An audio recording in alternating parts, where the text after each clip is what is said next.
Hey everyone, my name is Meera. Welcome back to my channel. Today I'm going to be reviewing the book The Gentleman's Guide to Vice and Virtue by Mackenzi Lee. Now this book I have been seeing everywhere for so long that I finally decided to pick it up, and the synopsis is so exciting. I'm really glad I read it sooner than later. Believe me when I say this, you need to read this book right now.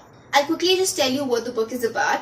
So Henry Montague is the son of an earl, and so he's always admonished to keep up his appearances lest he spoil the family name. But Monty would much rather remain ensconced in drunken stupor or even frolicking with whichever lady or lad happens to catch his attention. He receives permission to go on a tour across Europe along with his friend Percy, whom he has a little bit of a crush on. But his father's conditions are that once he gets back from the tour, he needs to begin work and take on responsibility of the family estate. Monty's sister Felicity is also to accompany them partway.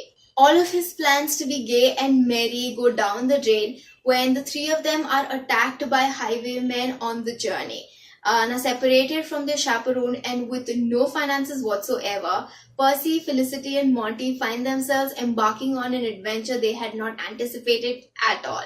The plot of this novel sort of prepares you for a very fun, light-hearted and humorous novel about friends who are traveling together. But when I was reading it, I was really surprised by the plot execution because of the number of hardships that were introduced into the story and how soon it went from being funny to serious. It's not bad at all, don't get me wrong. I loved reading this book. The conflicts introduced in this novel did not feel forced at all. They were in fact so convincing and persuasive that I kept yearning for things to be okay so that Percy and Monty could be together and they could all be well.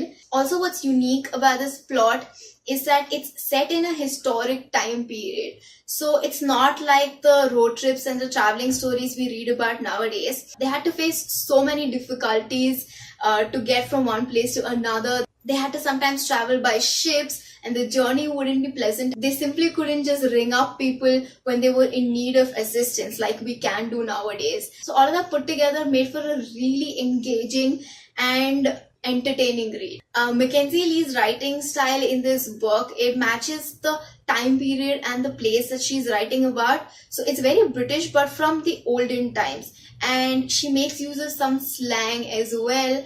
Because I like this kind of language, I found it to be very captivating. At the very foundation of it all, this novel sort of deals with society's attitude towards racial diversity and sexual orientation. It's very disheartening how Monty's father thinks of his bisexuality as something that needs to be cured, as something that's a disease and not normal. We also see how Percy gets a lot of flack for being a dark-skinned British person. People just naturally assume that he couldn't be an Englishman because of the color of his skin. Which is really appalling. In addition to that, we also witness how people's opinions towards medical disorders that they don't understand is to automatically assume that the person needs to be put into an asylum. Abuse and scientific inventions are also some underlying themes in this novel. Now that I've spoken about the themes, let's move on to the characters in this novel.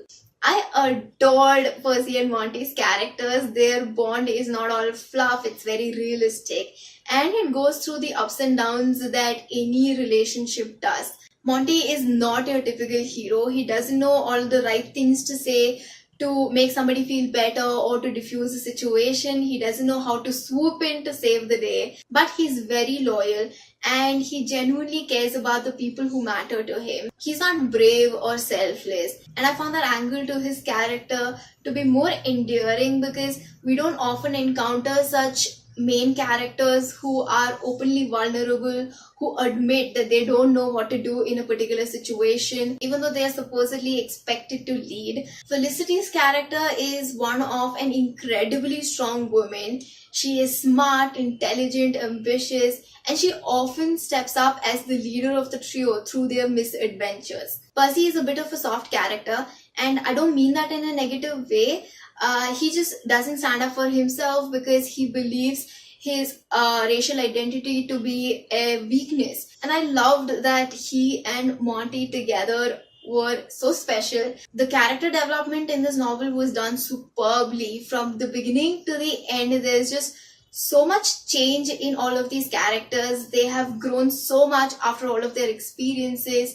I was so infuriated by the essence that we get of Monty's father. We don't really have many scenes in this novel where he's an active character. From the stories that Monty recounts, I didn't like him at all and he pissed me off so much. I am beyond excited about the second installment that comes out this year, in which we get to see Felicity at the forefront and we follow her story as a continuation of what went on in this book. The Gentleman's Guide to Vice and Virtue will be one of my highly recommended books of 2018, not just because of its LGBT rep, but its overall story and just everything it has to offer.